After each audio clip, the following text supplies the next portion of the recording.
కేంద్ర కార్యాలయంలో తెలంగాణ భవన్లో జరుగుతున్నటువంటి ఈ యొక్క సమావేశానికి మనతో పాటు మహిళా నాయకురాలు గారు వచ్చారు. ఒకసారి మాట్లాడే ప్రయత్నం చేద్దాం. చెప్పండి మేడం, అసలు ఈ సమావేశం ఎందుకు పెట్టాల్సి వస్తుంది?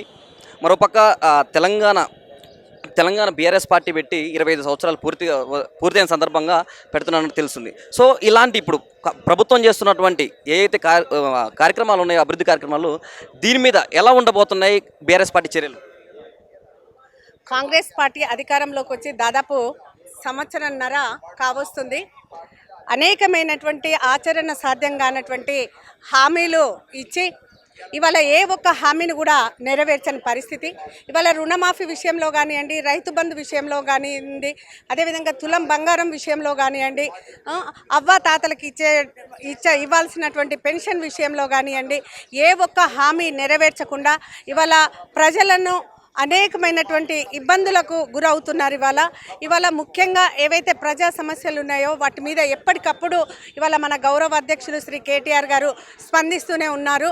అయితే ఇవాళ కేసీఆర్ గారు ముఖ్యంగా సంవత్సరంన్నర నుండి కూడా తను ఇవాళ బయటకు వచ్చి ఇవాళ ఎవరైతే కార్యకర్తలు ఉన్నారో వాళ్ళందరికీ వాళ్ళకు మనోధైర్యాన్ని నింపాలని, అదేవిధంగా ముఖ్యంగా ఏవైతే మేము కమిటీలు ఏర్పరచుకుంటున్నామో రేపు సభ్యత్వ నామోదు విషయంలో కానివ్వండి, అదేవిధంగా ఎక్కడికక్కడికి ప్రజా సమస్యలపైన స్పందించడం కోసము ఇవాళ ఏ విధంగా మేము ముందుకు వెళ్ళాలి, ఏ విధంగా మేము కార్యాచరణ చేసుకోవాలన్న విషయాన్ని తెలియజేయడం కోసము ఈ సమావేశాన్ని ఏర్పాటు చేయడం జరిగింది.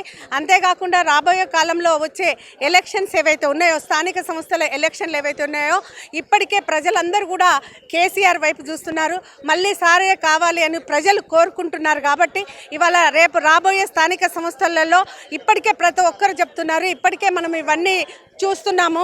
తప్పనిసరిగా ఇవాళ మనకు స్థానిక సంస్థలలో 80% వరకు ఇవాళ కేసీఆర్ నాయకత్వంలో బీఆర్ఎస్ పార్టీ అనేక స్థానాలు సాధించుకునే స్థాయిలో ఉంది. కాబట్టి దీన్ని ప్రజలకు తెలియజేయడం కోసమే ఇవాళ సమావేశాన్ని ఏర్పాటు. లోకల్ బాడీ ఎలక్షన్స్లో ఈ ప్రభావం ఎంత పడే అవకాశం ఉంది? కేసీఆర్ గారి ప్రభావం చాలా పడుతుందండి. ఎందుకంటే ప్రతి ఒక్కరు కేసీఆర్ ఎప్పుడు వస్తాడా అని ఎదురు చూస్తున్నారు.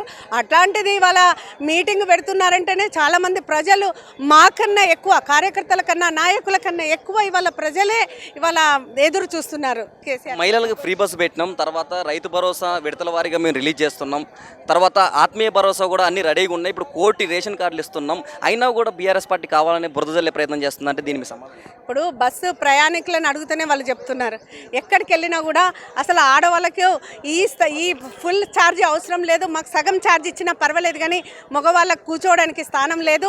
ఇవి కాకుండా మహిళలకు ఏదైతే మహాలక్ష్మి పథకం కింద 2500 రూపాయలు ఇస్తున్నారో ఫస్ట్ అవి ఇవ్వండి, తులం బంగారం ఇవ్వండి, కేసీఆర్ కిట్ ఇవ్వండి, కానీ బస్సుతో మాకు వచ్చేది పోయేది లేదు అని చెప్పి ప్రజలే ఇవాళ అనడం జరుగుతుంది.